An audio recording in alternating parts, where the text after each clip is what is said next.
Hello friends, welcome to Saji kitchen. இன்னைக்கு நம்ம சேனலில் என்ன பார்க்க போகிறோம்னா சேமியா கிச்சடி செய்கிறத தான் பார்க்க போகிறோம். இதை எப்படி சுலபமாக செய்யலான்றத பார்த்துடலாம் வாங்க. நம்ம சேனலை இப்போ தான் ஃபஸ்ட் டைம் பார்க்குறதா இருந்தால் மறக்காமல் சப்ஸ்கிரைப் பண்ணிவிட்டு பக்கத்தில் இருக்க பெல் ஐக்கானை கிளிக் பண்ணி ஆல்ன்ற ஆப்ஷன் கொடுத்துருங்க. அப்போ தான் டெய்லி போடுற வீடியோஸ் உங்களுக்கு நோட்டிஃபிகேஷனாக வரும்.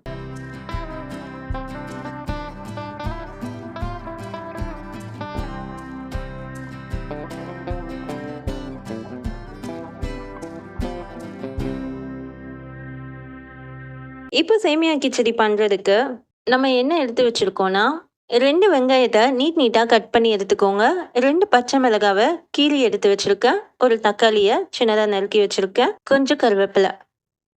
இப்போ ஸ்டவ் ஆன் பண்ணிவிட்டு ஒரு கடாய் வச்சுட்டு தேவையான அளவு எண்ணெய் ஊற்றிக்கோங்க. எண்ணெய் சூடாகும்போது கொஞ்சம் கடுகு போட்டுக்கோங்க.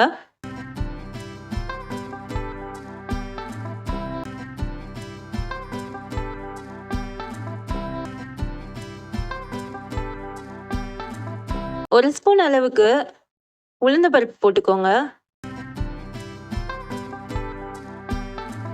ஒரு ஸ்பூன் அளவுக்கு கடலை பருப்பு சேர்த்துக்கோங்க. இது எல்லாமே கொஞ்சம் நல்லா பொரிஞ்சு வரட்டும். இந்த பருப்பு, கடலை பருப்பு, உளுந்தம் பருப்பு பொரியும் போது நமக்கு வாசனை வரும். அந்த வாசனை வர வரைக்கும் இதை நம்ம இது போல வறுத்து எடுத்துக்கலாம்.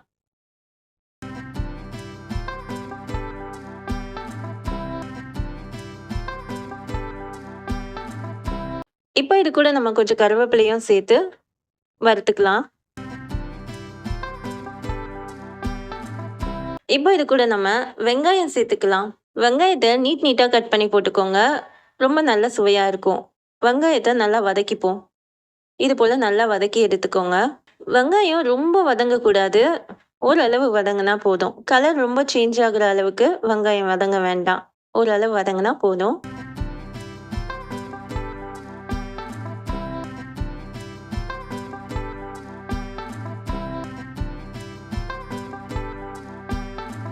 இது கூட அரை ஸ்பூன் அளவுக்கு இஞ்சி பூண்டு விழுது போட்டுக்கலாம்.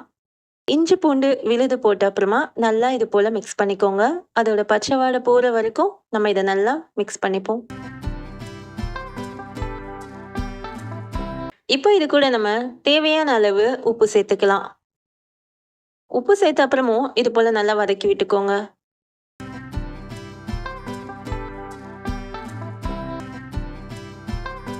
இப்போ இது கூட நம்ம பச்சை மிளகாவையும் தக்காளியையும் சேர்த்துக்கலாம். இதை சேர்த்த அப்புறமா நல்லா வதக்கி விட்டுக்கோங்க. தக்காளி கொஞ்சம் சாஃப்ட் ஆகுற அளவுக்கு வதங்கினா போதும். இது போல் நல்லா வதக்கிக்கோங்க.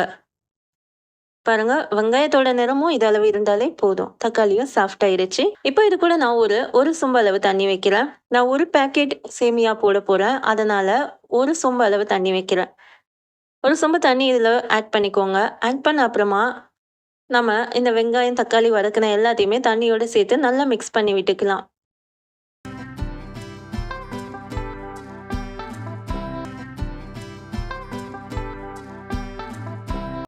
இப்போ இந்த ஸ்டேஜில் நம்ம இது கூட மஞ்சத்தூள் ஆட் பண்ண போகிறோம். ஒரு அரை ஸ்பூன் அளவுக்கு மஞ்சத்தூள் போட்டுக்கோங்க.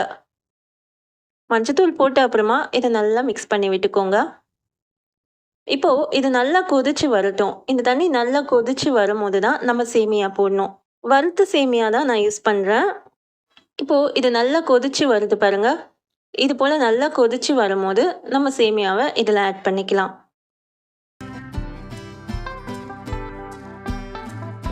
பாருங்க, இப்போ இந்த சேமியாவை நம்ம இதில் ஆட் பண்ணிக்கலாம்.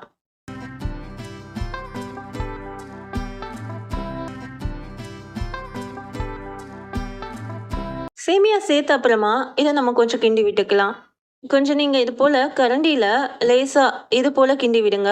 நம்ம ரொம்ப ஃபாஸ்ட்டாக கிண்டினோன்னா சேமியாலாம் வெளியில் எகிரி விழும். அதனால நம்ம கொஞ்சம் பொறுமையாக அழுத்தம் கொடுத்து இதை இது போல் கிண்டி விட்டுக்கோங்க. பாருங்கள், இது போல் நல்லா மிக்ஸ் பண்ணி விட்டுக்கோங்க. இப்போது இந்த ஸ்டேஜில் நீங்கள் உப்பு சரியாக இருக்கான்னு செக் பண்ணணும்னா பண்ணிக்கலாம். இப்போ இதை ஒரு தட்டு போட்டு மூடிடலாம். இது ஒரு 10 நிமிஷம் இப்படியே வேகட்டும். 10 நிமிஷம் கழிச்சு நம்ம தட்டை ஓப்பன் பண்ணி பார்த்தோன்னா பாருங்க, சேமியா ரொம்ப சூப்பராக சாஃப்டாக ரெடி ஆயிடுச்சு. இது போல சேமியா கிச்சடி ரொம்ப பிடிச்சவங்க மறக்காம லைக் போட்டு போங்க.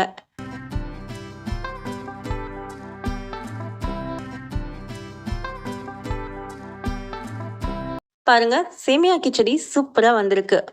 அவ்வளோதான் முடிஞ்சிருச்சு. ரொம்ப சுலபமான சேமியா கிச்சடி இது. நம்ம டக்குன்னு செய்ற அளவுக்கான சேமியா கிச்சடி தான் இப்ப நம்ம பார்த்தது. இந்த வீடியோ உங்களுக்கு பிடிச்சிருந்துச்சுன்னா, இந்த சேனல லைக் பண்ணுங்க, ஷேர் பண்ணுங்க, மறக்காம சப்ஸ்கிரைப் பண்ணுங்க. தேங்க்ஸ் ஃபார் வாட்சிங்.